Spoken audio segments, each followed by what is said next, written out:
Special thanks to our promotional partners at the American Philatelic Society. The APS is the largest stamp collecting organization in the world, supporting collectors of any level worldwide.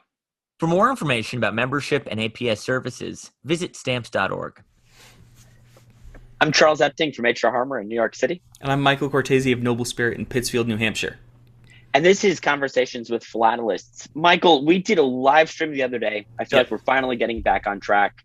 We are back with new episodes weekly of Conversations with Philatelists. Yes. But for this episode, you and I wanted to discuss something that we have spoken about privately for weeks, months, basically years now. This is a conversation that comes up between us quite often, and I think needs to be a major conversation in the hobby. Right. But certain developments have made it seem a bit more immediate, you could say. It's a word I definitely use. Exactly. I kind of feel like there's a ticking clock now because of an announcement that was made earlier this week. Why don't you explain what it is that eBay announced first?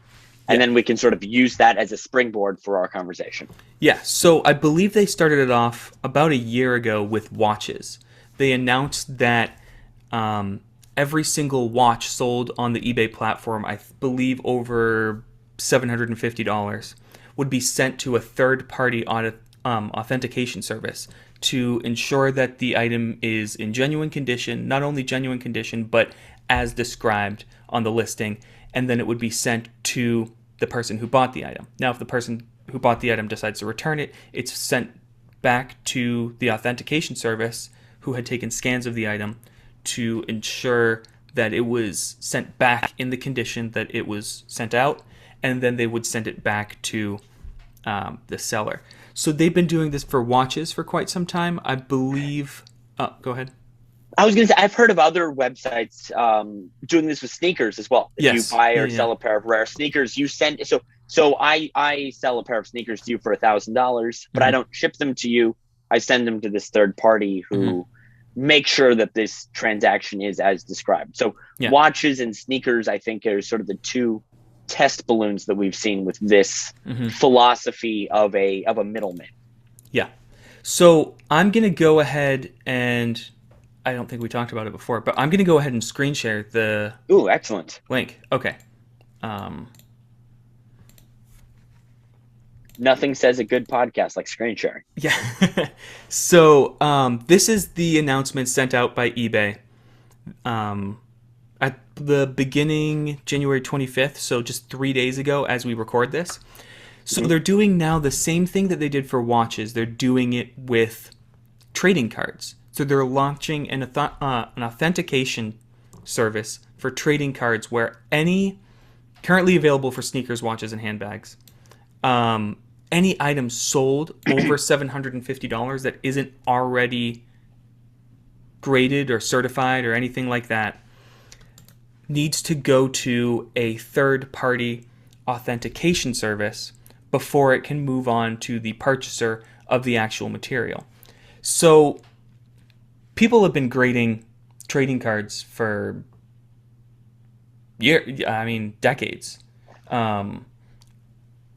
Providing them with certificates, and then more recently, of course, grading them on a numerical scale from 1 to 10 with different letter abbreviations, near mint, gem, things like that.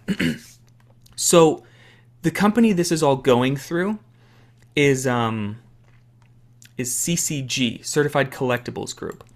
Now, some of you guys might recognize this if you're also numismatists, because Certified Collectibles Group also owns NGC and PMG.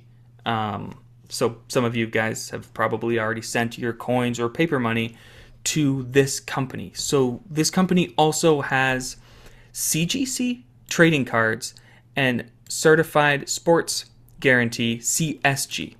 So now anything on eBay selling for over $750 that is not certified needs to go to one of these two companies, and only these two companies. So the thing that caught our eye, I'll digress for half a second because here it says, as the surface expands to include trading cards alongside handbags sold for over 500, sneakers for over 100, and watches over 2,000. So any sneaker sold as a collectible item for over $100 on eBay needs to go. Which is just like a normal pair of sneakers. That's not a ridiculous threshold. Yeah, that's not a ridiculous threshold at all. That's pretty low. But I think it's as a collectible, not as like a shoe you're gonna wear. I'll stop the screen sharing there. But that company is what kind of this sparked a conversation between the two of us, because it's something that conversations we've had in the past about stamps specifically, whether they do need certificates or whether they go ahead.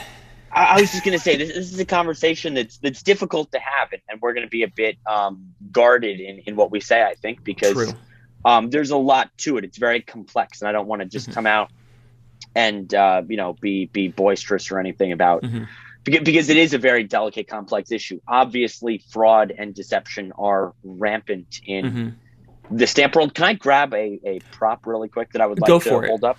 Fraud and deception are rampant, whether it be intentional or unintentional. I think is a fantastic point. Also, like either it's people selling items they know are fake, or people selling items that there's deception and there's ignorance that both lead to the same thing. So this book is one of my favorites, and I keep this sitting around my office.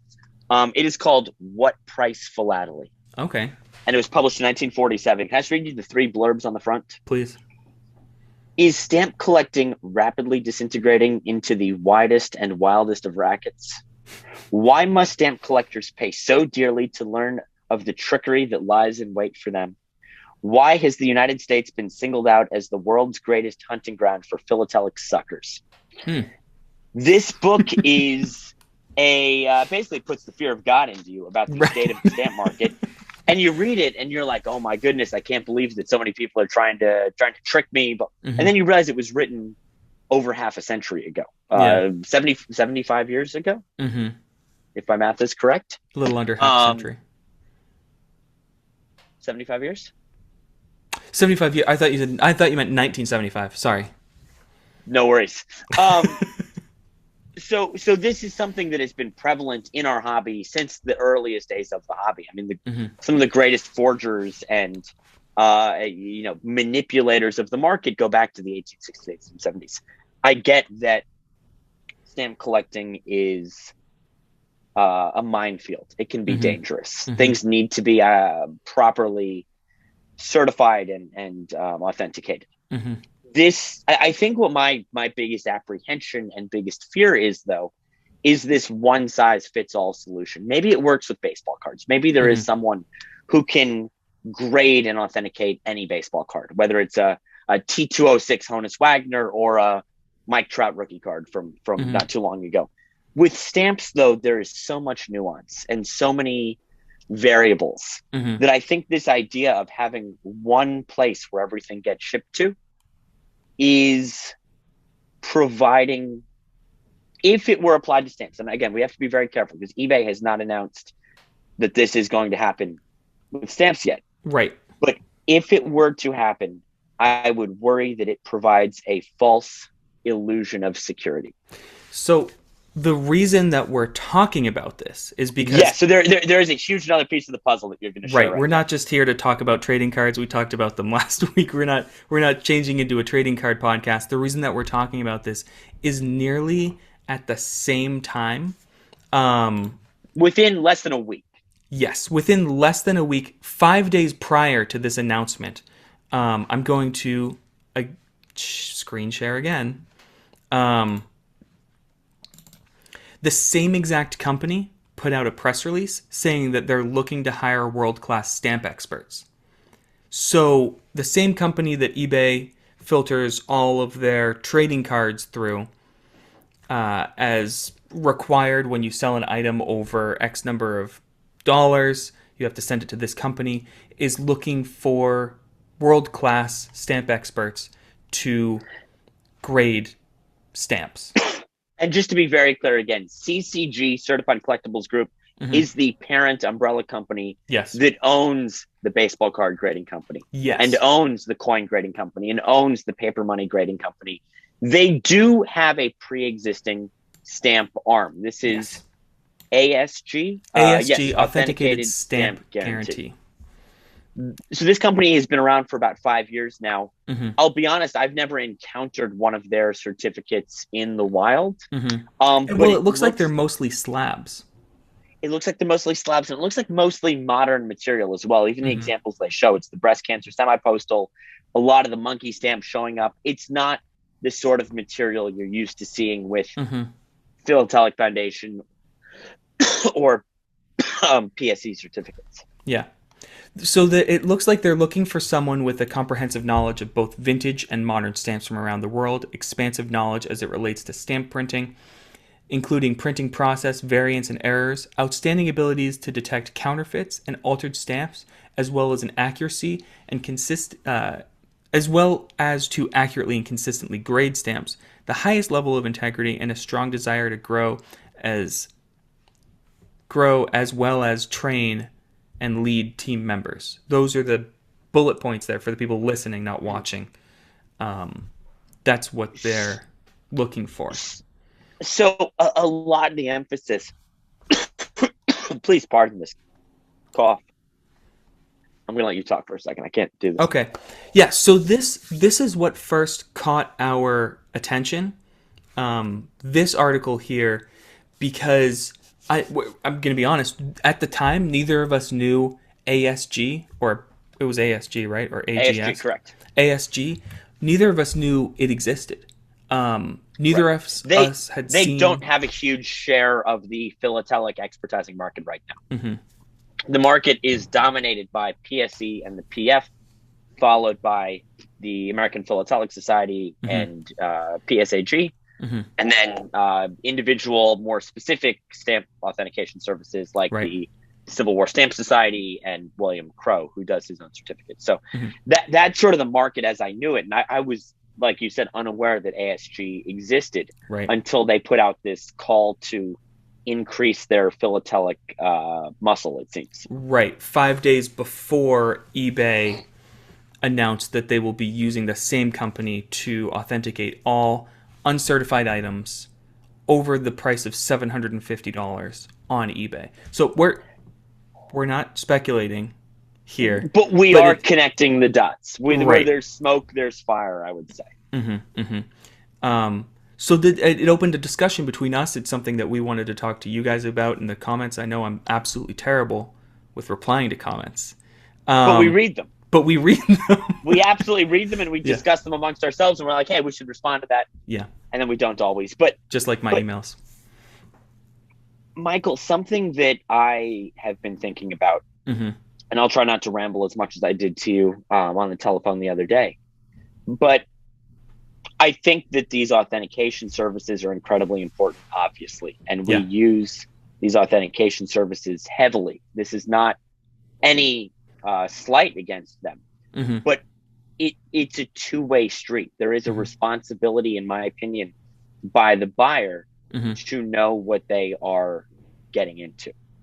And for so much of this hobby's history, yes, a Royal Philatelic Society certificate or a PF certificate is great, 100%. Full stop.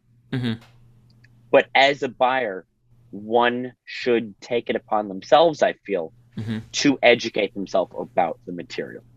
And when I look back at things I've sold recently, there are certain provenances and certain hand stamps and certain, auction catalog records that to me mean very nearly as much as a modern certificate. So I know that if it's got a Coulson hand stamp, or if it's got Ashbrook's writing on the back of it, these are things that say to me, somebody who knew what they were doing handled this cover and liked what they saw. And I think that it really does need to be a little bit of both. You need the independent third-party authentication services, but you also need to be an informed buyer, and you need to educate yourself and maybe not rely solely on a third party. And I brought it up the other day, and I hate bringing it up again. Do you mind if I bring it up? But please, I don't know what you're about to bring up, but do. Logan Paul, Yeah. An internet celebrity. I think he was on Disney Channel. I am no fan of Logan Paul No, myself. he got famous on YouTube, didn't he? I thought he was on a Disney Channel show as well. That shows you how little we know about Logan Paul. Yeah, Logan Paul I thought he was just a YouTube guy. Has more money than he knows what to do with, and he recently purchased an unopened case of original Pokemon cards, first issue, first release, first printing, whatever. And he bought this sealed case of 6 boxes for somewhere in the neighborhood of $3.2 million, which maybe if it was the real deal is what they're worth. But as soon as he announced this transaction, which granted was in large part clickbait, this was in large part to increase his personal brand, Pokemon experts went online and said, this barcode doesn't match the known examples that are out there. This barcode is missing the letter A, which means it's not a bubble. And they debunked the sale within minutes of its announcement.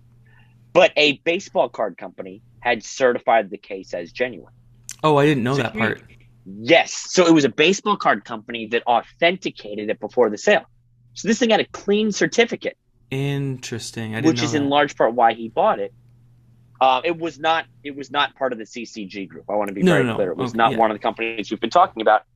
But they certified it. The expert said, no chance it's good.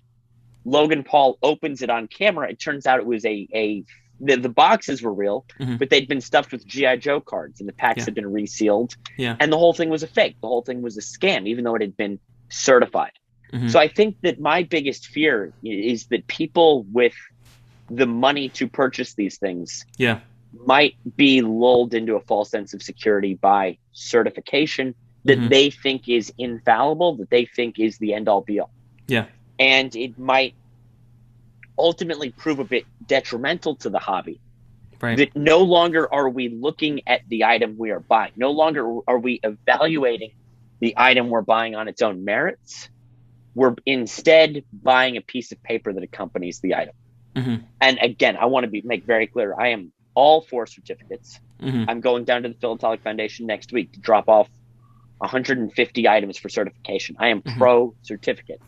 But I'm also concerned that people will rely too heavily on the certificate rather than judging the item with their own knowledge and experience. It's not, I know we are trying to be quite we're not accusing anyone of absolutely anything, but it's a well-known fact in the hobby that there have been issues in the past with grading companies or individuals in the past that are no longer with us for selling certificates, or there's certain people that we're not going to, of course. No, but it's not an infallible process. I think the vast majority of people who do it, their heart is in the right place. But even then, even if we're not talking about nefarious anything, technologies evolve. That's why the Philatelic Foundation doesn't provide a guarantee.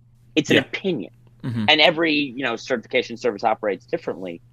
But at the end of the day, it's always an opinion, and technology can change. We can find out that there was a forger who did. So I agree with you that this has not always been a perfect science. There's always been ups and downs to the certification process. And there are companies out there that do give guarantees, like Stanley Gibbons gives a guarantee on anything they sell. If it comes back not genuine, you get your money back, what you paid for it.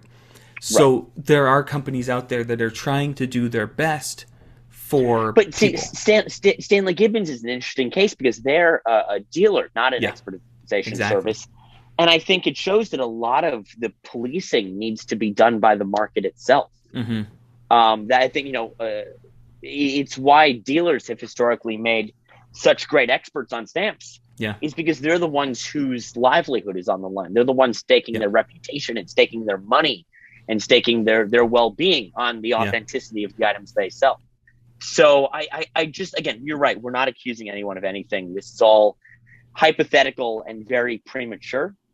But the conflagration of the recent eBay and CCG announcements raises the necessity for the conversation we're having. It had us thinking because we speculated that something like this might happen in the future for eBay, where a certain dollar amount over, you got to send your stamps to ASG or AGS. I forget what ASG. ASG. You got to send your stamps to ASG. And it looks like they, for the most part from the photos I've seen, it looks like they're mostly doing US and China.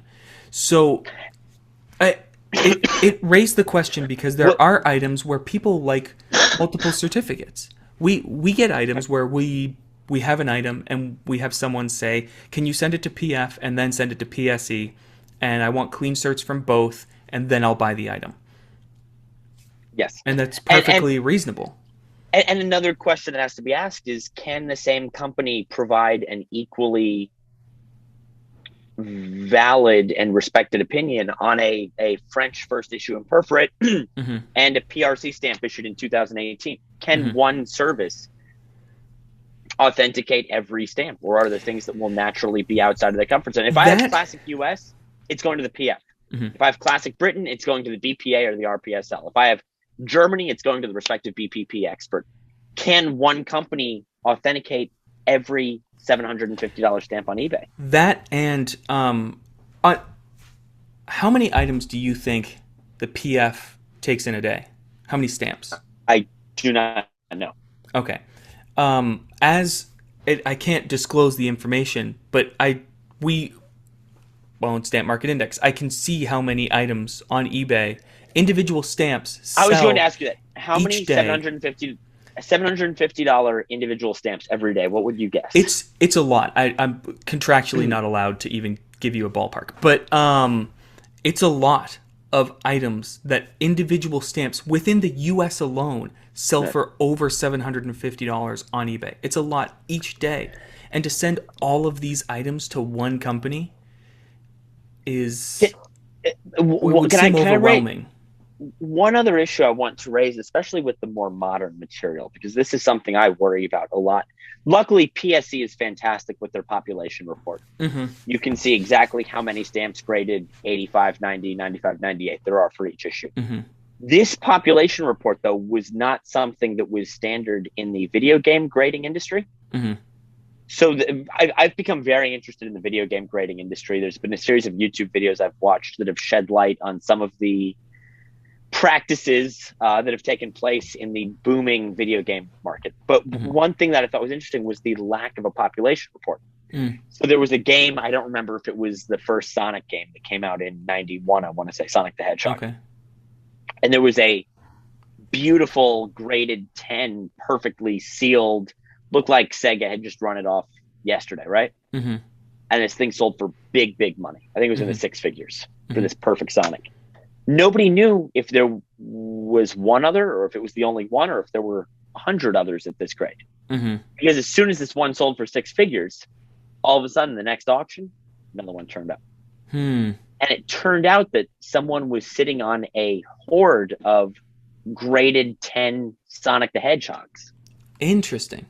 And there was no way to trickle them out. There was exactly. Whereas if PSE were to grade 10 $5 Colombians at 100, that would be added to their population report, and people would say, "Oh, it just increased the level." So you really need, and I'm not saying that no service can be this transparent and can be this open, but with great power comes great responsibility, and with policing every expensive eBay stamp sale, the threshold of responsibility would be unprecedented, I would say. MGC does a terrific job of their price report. We use it every single day to price out graded coins. So they see where the market is for silver, for gold, and then how many more are coming on the market. And they do a fluctuating price report of graded coins daily, so you can see where the price is of your material. So it's not a population report, but it's a similar kind of thing where it will tell you this is what the price is for the market price for these specific items, which is so much harder to do with stamps. But it absolutely is. And then there's also this issue of, if somebody submits something to the Philatelic Foundation it is voluntary. Mm-hmm. I have something I want a certificate for. I submit it to the PF. Mm-hmm. It's this idea of making it compulsory that Mm-hmm. leaves a somewhat funny Mm-hmm. taste in my mouth. Mm-hmm. That no longer do you even get to judge for yourself. No longer do you get to look at it and say, I think this is $1,000 stamp.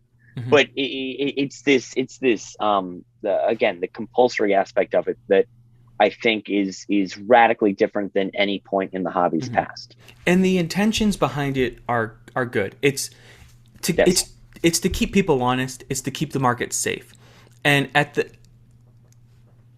I'm not going to say that. It's to keep people, sellers and buyers, honest, both equally, because there's been issues with sellers in the past. There's been issues with buyers returning stamps that aren't what was sent to them. So something like this, a third party getting involved in making sure that the marketplace is a safe one to buy and sell on, is something that we all strive for. Yeah. Can I say one last thing on the subject that I don't want to be controversial, but I feel like may be controversial? Please. eBay's in a tough position. eBay is dealing with millions of listings a day, I would guess, active at any given time, ranging from automobiles and homes to, socks, Furbies and socks, exactly, Pogs. Yeah. So there's this huge spectrum of stuff. They have an impossible task ahead of them. That being said, and I respect their efforts to clean up the marketplace and to ensure that both buyer and seller are happy. That being said, I don't think that pawning it off on a third-party grading authentication service is the only solution. I think there are other things eBay should and could be doing to help make the stamp market a better place. First and foremost, if I have a 1-cent green Franklin that has the corner torn off and a wavy line cancel, I shouldn't be able to list it for $250,000 because I think maybe it's a compound perf or something. I think that some of the obviously fraudulent or uninformed listings need to be policed better in order for people to take eBay more seriously as a stamp marketplace. And I think you would agree that I've got here it's a 2-cent small banknote. I'm going to list it at $1 million. We see this all the time. And what does this do for us, Michael? Yeah. We get people who inherit their grandfather's stamp collection and think that they can, go out and buy a new Bentley with the proceeds because somebody on eBay has a stamp listed at $50,000. Yeah. And I think that, again, maybe this is a step that eBay will take. We don't know. We don't have any information that everyday people don't have. But if this were to be something eBay does, I would hope that it is just one part of a larger plan to make their marketplace safer and more legitimate. So there used to be a group of people who would give their opinions on things, and the eBay could trust and say, this you should take this listing down. You should keep this one up. You should take this one down. You should keep it up. eBay at one point, for reasons I either forget or cannot say, disbanded the group. So there was a group of people that kept the marketplace safer, but they were disbanded for one reason or another. So, I mean, people have always wanted it back. It's tough to run something like that flawlessly without the opinions of people getting in the way. And it's tough when that is a volunteer job. When you have, it's an impossible task as a volunteer expert to police the entirety of eBay. And we've said this a lot. This is by no means an attack on eBay. I buy on eBay, you sell on eBay, I sell on eBay. But there are, I think that my concluding thought, and I think I've said that 4 times in this conversation.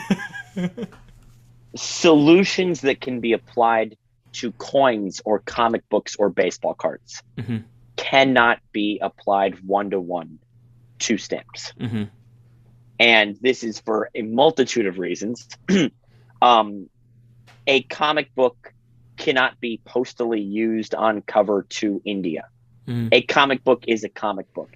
It was either red or it wasn't red. It's in some grade. Mint stamps might be analogous to comic books, but then imagine taking comic books, coins, any collectible, and adding this whole other postal history component to them. Yeah. That's somewhere where it differs greatly.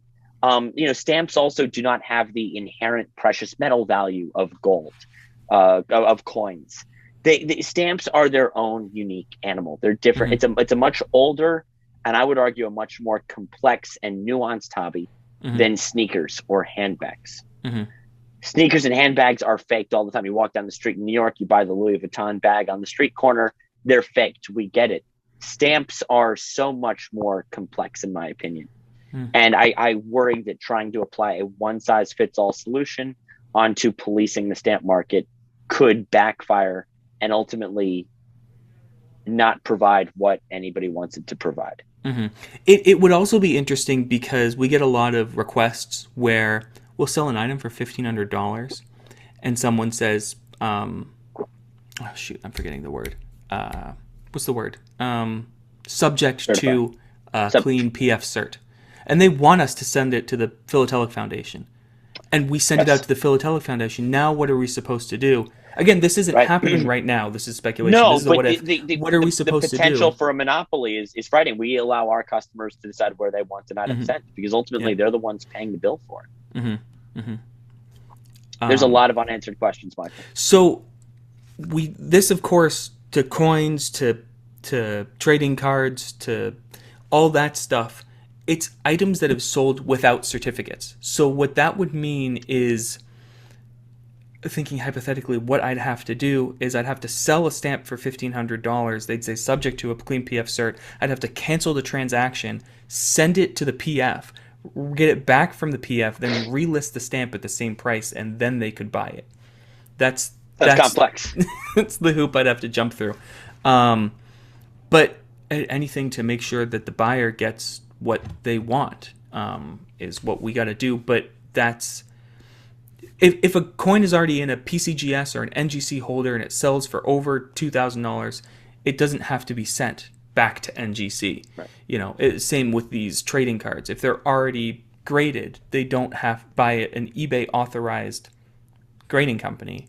They don't have to be sent to this company. It's only for ungraded, unslabbed, uncertified material, raw material. I'm really glad that we're having this conversation before there's been any sort of earth-shattering announcement. I think it's good for us to put this out there. I would love to hear people's thoughts. Please do email us at philatelypodcast@gmail.com. You can tweet at us. You can find our personal emails all over the internet, I'm sure, if you want to write to us directly. Just find us on social media because this is a conversation that needs to be had. This is a big conversation that will only grow in importance and significance as the hobby moves forward. So I hope that this conversation acts as sort of a entry-level discussion and that we can only build on it from here. And I do want to close with, we both completely acknowledge that CCG is an insanely reputable company. NGC and and PMG are used heavily by us. We were one of the first NGC authorized dealers. They're insanely reputable. This hasn't been announced for stamps yet, but I'm sure eventually, if it is, they will try their absolute best to do everything above board and make sure it's done correctly. We're just saying sometimes that can be perceived as very difficult. And another thing, as they look for stamp experts, I wish them all the best because I think that more, in Europe, the expertising market is very intense and very competitive sometimes. Just competitive that you can send a British stamp to the Royal or the BPA. Here you've got PSE and PF and PSAG, but I always think that more companies doing these things is better for the hobby. The more expertization services there are, that doesn't hurt anyone. That can only, like any business with competition, that can only help us. So again, this is by no means a criticism of anyone. It is merely Michael and I expressing our thoughts about the one possible path our hobby could be heading down. Right. And letting people know ahead of time, we're connecting dots. This hasn't been announced, but we're just connecting dots. These two announcements happened almost simultaneously. It seems almost too coincidental. It does. But no, CCG, insanely reputable company. Yes. It's interesting to see what will happen. We just wanted to. We've had these conversations many times. We just wanted to record one. Absolutely. We wanted to get it out there on the record. More than anything, we want to hear from you. Mm-hmm. So write to us at philatelypodcast@gmail.com. Visit us at philatelypodcast.com. You can listen to us starting again. We took our little winter break, our holiday break. You can listen to us weekly, Monday mornings on Spotify, Apple, Google Podcasts, all the podcast services. Yeah. Or you can watch us on YouTube when Michael screen shares. I think that's much more impressive on YouTube than it is Apple Podcasts. Yeah. But more than anything, let's just put this out there and see what comes of it. And I'm just glad to be back in the swing of things and back to doing CWP on a regular basis. Absolutely. Well, thank you so much for this, Charles. Thank you for everybody listening. This was a lot of fun, Michael. Let's we'll talk real soon. And thank you to everyone who shares your thoughts on the future of expertization in our hobby. All right. See you next time. Sounds good. Talk to you soon.